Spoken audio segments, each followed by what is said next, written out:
back to the Sherwood farm, and it's so hot today. We are actually in autumn, and when it's autumn, it's time to prune back all your mint and your thyme and oregano and perennial basil.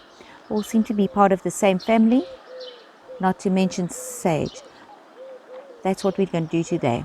I had already started pruning back some of my thyme, and so this one is fine. I pruned it back, most of it. I don't want to take back too much because I've actually had that experience where I pruned back my thyme and I didn't quite harshly, like some people suggest you should, and then the poor thing died. So I always try to leave a little bit of leaves on plant, quite a bit actually, and then I just sort of do the nice fresh growth and then some of the woody stuff at the bottom. That I'm not going to put in the bucket because I'm going to dry all of this. I also wanted to have a nice shape, a nice little ball shape. I'll show you the others that I've done just now of the thyme, and I'm making a little hedge around one of my beds with the thyme. And then with the oregano, this you can cut back quite a bit, because there's growth down at the bottom and the top growth has got a lot of woody matter. I actually just want this top part for drying. I'll use the flowers as well. I do feel a bit bad for taking off the flowers for the bees and the other pollinators because they love that so much. This I'll put in the compost.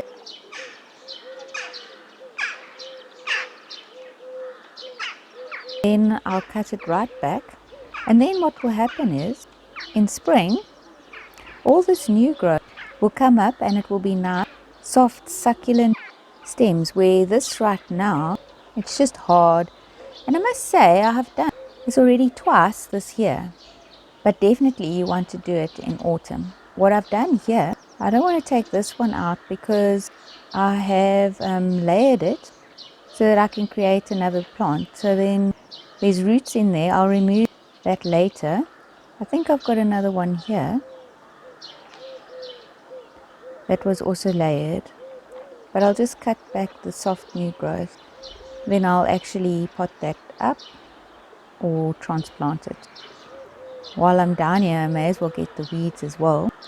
Not that there's many, there's just a few that can go into the compost. So what I actually did was, that didn't work. Oh, no, that did work. I used a fork, an old fork, a kitchen fork, and then I took a stem, lay it down, and then pegged it in with the the kitchen fork. That one took, the other one didn't. Okay, and we'll take this down, and when it gets to that you can actually see what's happening, you can go down to a leaf node, then that will encourage branching and new growth. But I actually don't go and examine it to such a great degree as I'm busy pruning it back. Like this stuff is now quite hard now, and there's some kind of bug. I don't think I want to dry that. Maybe I'll just take that top stuff. There we go. Now it's a neat little ball. And then this one over there, at the back there, is a whole new plant on its own from the layering. Yeah, so I can even cut it off now from the parent plant. And then I'll transplant that. And while I'm here, there's some more woody stuff that I'm just going to get out as well. Now you can be a little more specific, I suppose, and look for a leaf node. All in all, I'm not so scientific.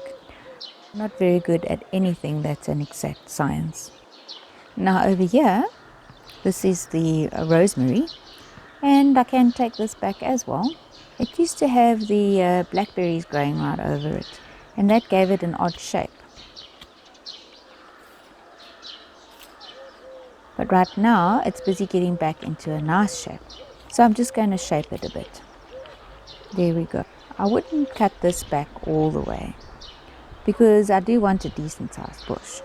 I'm just going to shape this a bit, all the long stringy kind of branches. This will encourage it to bush more.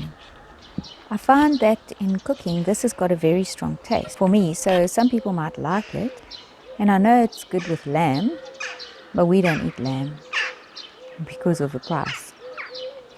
We mainly eat pork. Oh, look there. See now, while I'm here, I may as well get this as well. Just chuck that over to the compost. Perennial basil. I could have done a better job of it because there's some dry bits sticking out here. They're going to die anyways. But you can already see the beautiful growth that has come from cutting it back. When I cut it back, it looked terrible. It looked like it was going to die. But I know this thing is tough as nails. So every year you cut it back. Otherwise it grows long and falls over, and it's it's woody. The growth is all woody, and the leaves also are not so nice. But now you can see, look at this beautiful soft leaf, and this is great. Also I wouldn't put it in salads, but I do dry it. I do dry this, mix it in with my other herbs. So let's go and have a look at what I've done here. Here's my little hedge of thyme.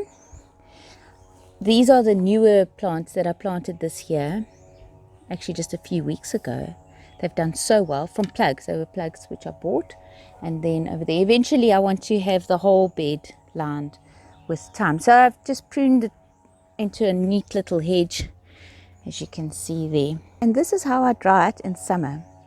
I put these cookie trays out in the sun. Today it's probably going to be about 30 degrees Celsius. So then I put them in the sun, and every now and then I'll come and then I'll just turn it, that what was at the bottom touching the tray, which is quite hot, will now go to the top, and then the top stuff will go to the bottom, and then that will dry.